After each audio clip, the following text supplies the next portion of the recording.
Buenas tardes. En esta ocasión vamos a abordar el tema plasma de convaleciente en COVID-19. Agradezco a los organizadores, agradezco a la doctora Conchita y al doctor Pablo por la invitación y con mucho gusto estamos aquí dando este tema.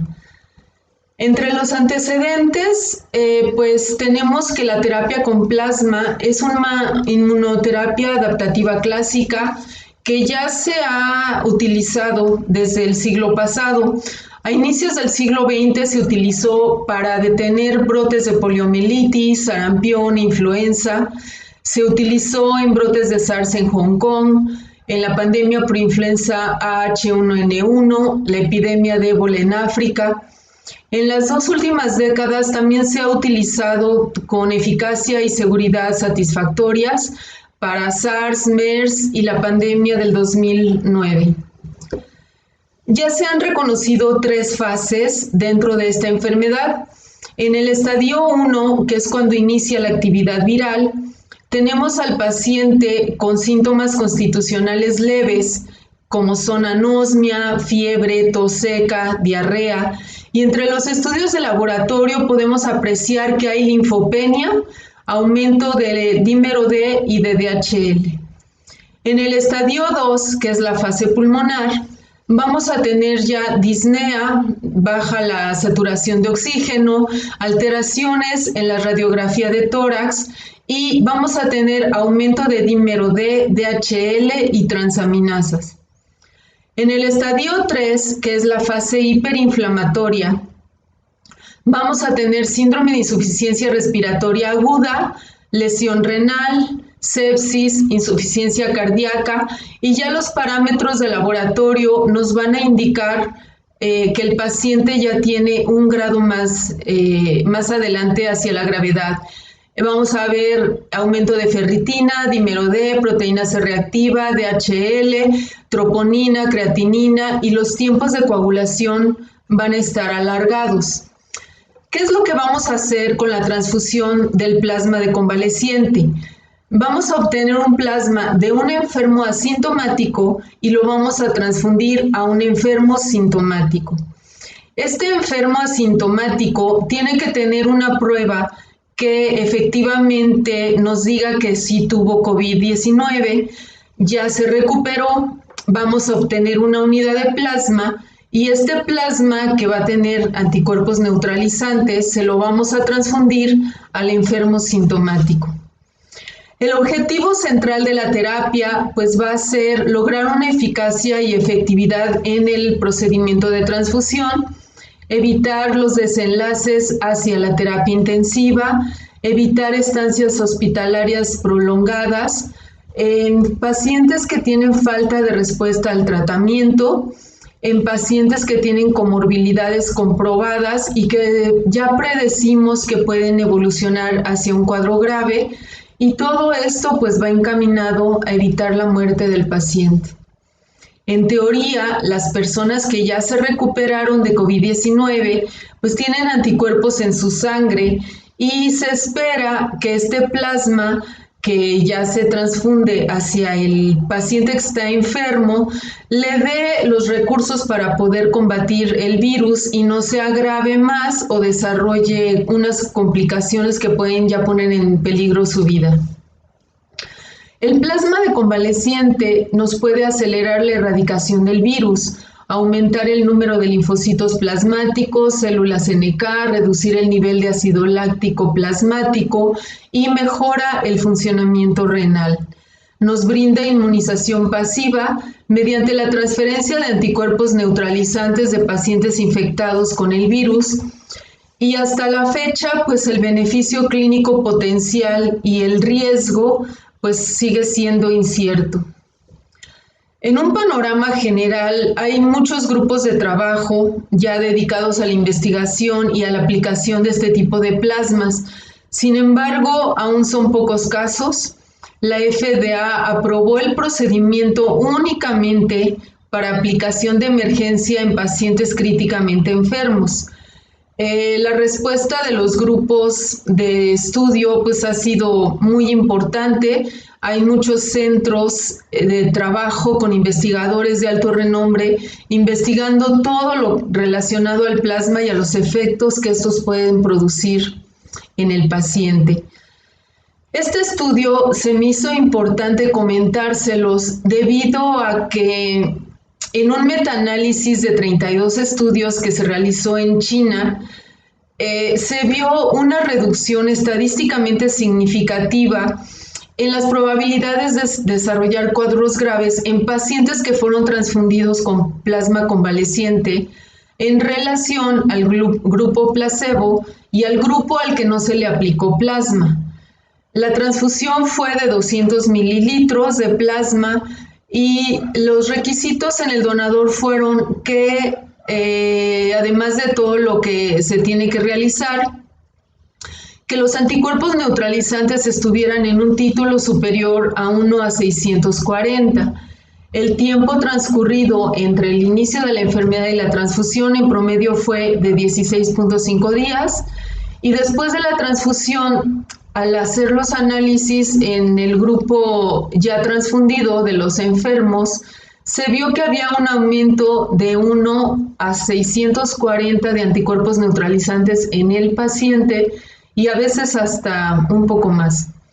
En conclusión, pues este estudio arrojó una luz sobre el efecto terapéutico potencial benéfico para los pacientes que son transfundidos. En nuestro país ya hay algunos grupos de estudio, están en Monterrey el doctor Gómez Almaguer, el IMSS está realizando ya la captación de plasma de convaleciente, todo esto liderado por el grupo del Centro Médico Nacional de IMSS La Raza, el doctor Ruiz Argüelles en Puebla. Sin embargo, aún son muy pocos casos. No podemos aún echar campanas al vuelo y decir que sí es muy benéfico o no lo es, ya que se requieren más estudios en más pacientes. Hasta el momento no se han reportado eventos adversos en los pacientes que recibieron este plasma. Sigue siendo la teoría de que hay un riesgo potencial, pero aún es desconocido. Se piensa que hay una respuesta inflamatoria, además de los riesgos que ya conocemos por la transfusión del plasma. No hay una evidencia sólida en la literatura que nos diga sobre el beneficio de la transfusión en los pacientes que no están críticamente enfermos todavía. Y los resultados se han propuesto como para que a los 3 días de la transfusión ya se tenga una reducción en los parámetros de laboratorio y una mejoría en el paciente. Pero en el paciente, ¿qué es lo que vamos a requerir para dar una indicación? En cuanto a los criterios de transfusión, tenemos que tener un positivo a COVID, un paciente que está hospitalizado, no está tan bien como para estar en su casa, pero no está tan grave como para estar en terapia, pero está hospitalizado. Entonces, en este momento en el que transcurre la enfermedad, se transfunde el paciente evitando que llegue hacia la terapia intensiva. También se ha indicado en el paciente grave, quien el médico tratante considera que tiene un alto riesgo de desarrollar una enfermedad aún más grave y potencialmente mortal. El paciente grave o en estado crítico con una prueba confirmatoria en vías respiratorias, los pacientes que tienen COVID y que no están tan graves todavía, pero tienen inmunodepresión. Entonces, esta condición en la cual el paciente no tiene un sistema inmunológico competente, se sabe que hay una acelerada evolución hacia los síntomas que pueden ser potencialmente fatales. Este es el momento de la transfusión del plasma. Y recientemente se anexó el criterio de complicabilidad, en base a los datos de laboratorio, placas, TAC y al estado clínico del paciente, pues se predice que puede haber ciertas complicaciones y en ese caso transfundir el plasma. Como todos sabemos, pues el estadio severo se caracteriza por disnea, frecuencia respiratoria aumentada, saturación de oxígeno disminuida, la presión parcial de oxígeno arterial, a la fracción de proporción de oxígeno inspirado menor a 300. Ya los infiltrados pulmonares van evolucionando rápidamente hasta en un 50% en 24 a 48 horas. Y reconocemos que los cuadros más graves están caracterizados por una insuficiencia respiratoria aguda, shock séptico, disfunción o falla orgánica múltiple. Y como veíamos la semana pasada con el doctor Herrera, que nos explicó cómo la tormenta de citoquinas nos puede llevar a una coagulopatía, es muy importante tomarlo en cuenta, ya que la coagulopatía puede evolucionar hasta una coagulación intravascular diseminada y este cuadro ya poner en riesgo la vida del paciente. En principio, lo que sí sabemos es que no se debe de utilizar en los pacientes que ya tienen más de 3 semanas de evolución de la enfermedad. Y la indicación pues va a quedar restringida y a criterio del médico tratante en aquellos pacientes que tienen menos de 3 semanas de evolución. En lo que respecta a los donadores, vamos a ver que los criterios de inclusión también deben de tener cierta normatividad. En principio de cuentas, los vamos a estudiar exactamente como a cualquier otro donador de sangre total, normal. La edad es la misma. Aquí sí deben de tener esta condición, que no deben de haber tenido antecedentes de transfusión previa, no antecedentes gestacionales, un adecuado acceso venoso en ambos brazos, que no hayan tenido enfermedades autoinmunes. Las cifras de hemoglobina y hematocrito son ligeramente menores a la donación normal. Las proteínas séricas con valor mayor o igual a 6. El peso mínimo sigue siendo de 50 kilos. Que no hayan tenido antecedentes de enfermedades transmisibles por transfusión. Los signos vitales al momento que nos llega el donador deben de estar todos en parámetros normales. El donador no debe de haber ingerido medicamentos durante las últimas 72 horas ni estar en tratamiento médico. El criterio en relación a la infección por COVID es el siguiente. Tenemos que tener el donador ya con una prueba PCR inicial positiva. El cuadro clínico que desencadenó el donador debe de haber sido o leve o moderado. Si tuvo un cuadro grave, aunque ya se haya recuperado, no puede donar.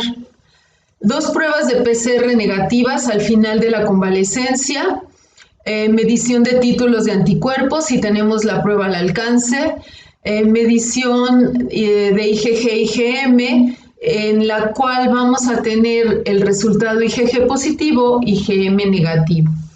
Debe dejarse una muestra en seroteca para futura titulación. El donador debe de llegar en ausencia total de síntomas, debe de haber cumplido ya los criterios de alta, debe de haber tenido una resolución total de la enfermedad, que hayan transcurrido mínimo 14 días, hasta 28 días con una media de 21. El donante tiene que acudir como cualquier otro donador de manera voluntaria y altruista. Montamos las pruebas de serología exactamente igual que para cualquier otro donador, es decir, le hacemos VIH, hepatitis B, hepatitis C, sífilis, brucela, Chagas, grupo sanguíneo ABO directo inverso, RH, rastreo de anticuerpos irregulares. Y ya cuando llegamos al punto de la obtención de plasma, necesitamos que esta obtención sea por aféresis, es decir, tenemos que hacer una plasmaféresis, ya que es un procedimiento más inocuo y amigable para el donador, que le brinda mayor seguridad a este donador, ya que también podemos obtener un mayor volumen y contar con una población de repetición. Si el donador tiene la voluntad de volver a realizar o a otorgarnos su unidad de aféresis, necesitamos citarlo hasta 2 semanas después de haber dado la primera donación.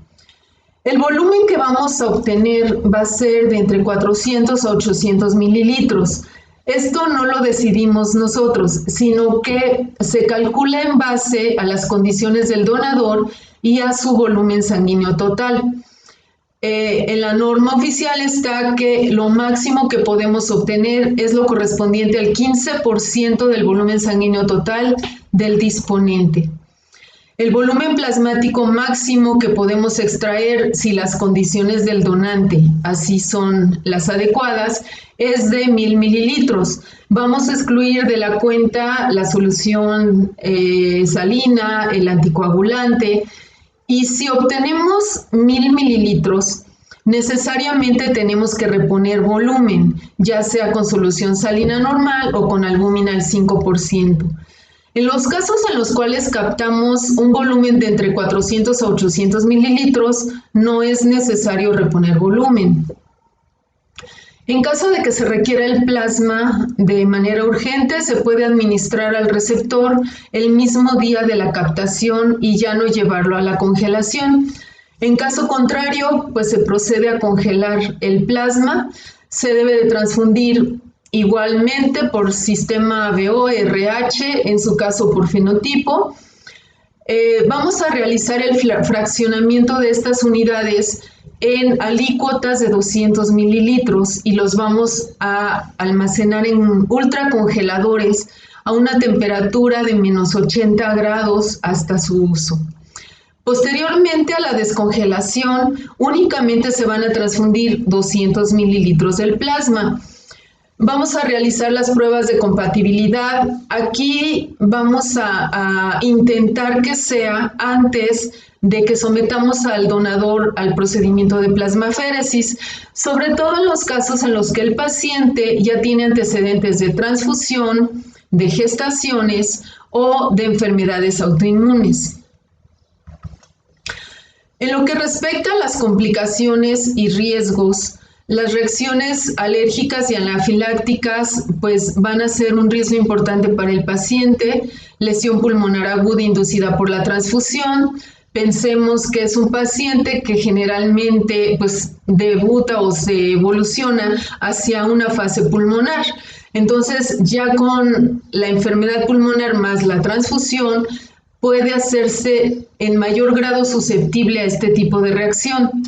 Transmisión de agentes infecciosos, inmunomodulación, enfermedad de injerto contra huésped, sobrecarga circulatoria, reacciones hemolíticas, febriles no hemolíticas.